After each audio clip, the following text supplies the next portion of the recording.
নিয়োগ প্রক্রিয়া 31শে অগস্ট পর্যন্ত সময়সীমা বাড়িয়ে দিল সুপ্রিম কোর্ট। 31শে অগস্ট পর্যন্ত চাকরি হারারা, চাকরি থাকবে তাদের, চাকরির বেতনও পাবেন তারা 31শে অগস্ট পর্যন্ত। সুপ্রিম কোর্টে এই মেয়াদ বাড়ানোর আবেদন করেছিল রাজ্য। কি আবেদন করেছিল এবং তার পরিপ্রেক্ষিতে সুপ্রিম কোর্ট কি বলল, সরাসরি চলে যাব প্রতিনিধি দিল্লি থেকে রয়েছেন মৈত্রীর কাছে। মৈত্রী,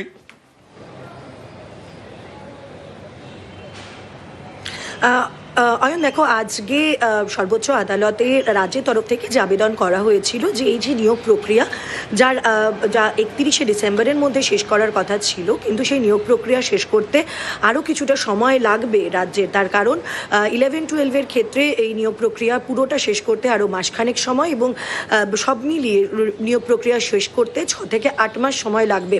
এবং সেক্ষেত্রে রাজ্য এবং এসএসসির তরফ থেকে যে যুক্তি দেওয়া হয় যে নাম তাদের কাছে রেকমেন্ড করা হচ্ছে সেই রেকমেন্ডেশনস মেনে তাদের নথি ভেরিফিকেশন এবং সেগুলি ভালোভাবে ভেরিফিকেশন করা, পুলিশ ভেরিফিকেশন করা, মেডিকেল করা এবং সর্বোপরি তাদের ইন্টারভিউ করা, সব কিছুর জন্য অনেকটা সময় লাগার কথা। এবং সেই ক্ষেত্রেই আরও 6 থেকে 8 মাস সময় রাজ্যকে দেওয়া হোক এই নিয়োগ প্রক্রিয়া শেষ করার জন্য। এক্ষেত্রে যদিও দাঁড়িয়ে মূল যারা পিটিশনার ছিলেন তাদের আইনজীবী বিকাশ রঞ্জন ভট্টাচার্য তিনি আপত্তি করেছিলেন। তিনি বলেছিলেন যে 3 মাস সময় দেওয়াই যথেষ্ট। যদিও সর্বোচ্চ আদালত সে কথা মানেনি এবং সর্বোচ্চ আদালতের তরফ থেকে বলা হয়েছে 31শে অগস্টের মধ্যে পুরো নিয়োগ প্রক্রিয়াটি শেষ করতে হবে এবং ততদিন পর্যন্ত যাদের চাকরি হারারা তাদের। বেশ, ওকে। দুজন আইনজীবী কল্যাণ বন্দ্যোপাধ্যায়, বিকাশ ভট্টাচার্য, দুজনেই কি বললেন একবার দেখাবো।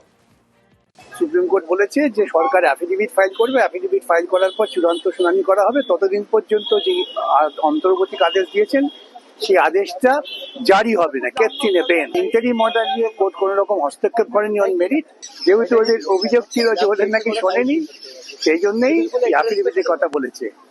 আর্লি হিয়ারিং এর জন্য বলে দিয়েছে। 1 আর 2 হচ্ছে দ্বিতীয় মামলায় ওরা দরখাস্ত করে বলেন যে আমরা শেষ করতে পারিনি, অনেকগুলো স্টেপ নিতে হবে, সময় লাগবে, তাই একটু আমাদের সময় দাও।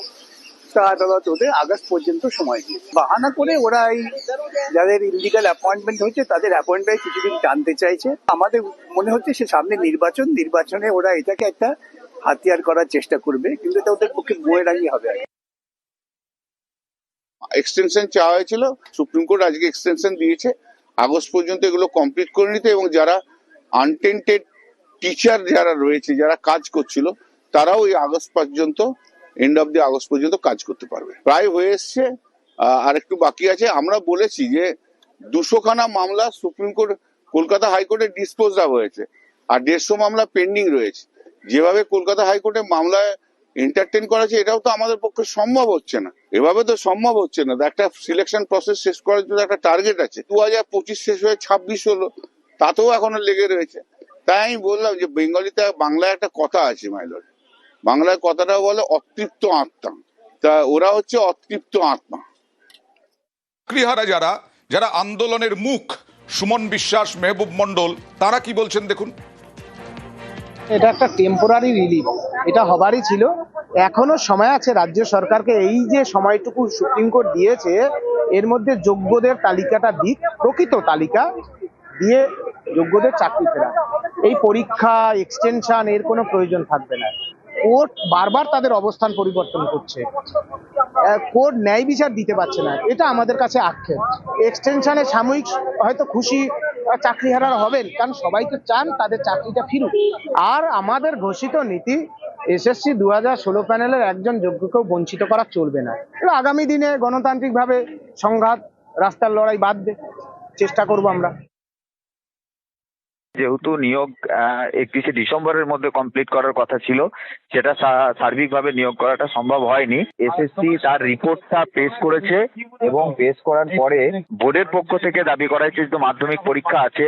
আমাদের লয়াররাও সেই এক্সটেনশনের জন্য সাপোর্ট করেছেন যাতে এক্সটেনশন হয়। কারণ হচ্ছে যদি নিয়োগ না হয়, সেক্ষেত্রে যদি পিছিয়ে যায়, তাহলে এতগুলো শিক্ষক শিক্ষিকা কি করবে এই মতো অবস্থায়। আমরা দেখুন, ভালো তো এই জন্যই বলছি, কারণ হচ্ছে যে নিয়োগ যদি না করতে পারে আর তার এদিকে যদি টাইমও শেষ হয়ে যায়, তাহলে তো আমরা সবাই জবলেস হয়ে যেতাম। তো সেই জায়গা থেকে আমরা এটাকে পজিটিভলি দেখছি। তৃণমূল বিজেপির দিকে তোপ দাগছে, সিপিআইএম এর দিকে তোপ দাগছে, বিজেপি পাল্টা।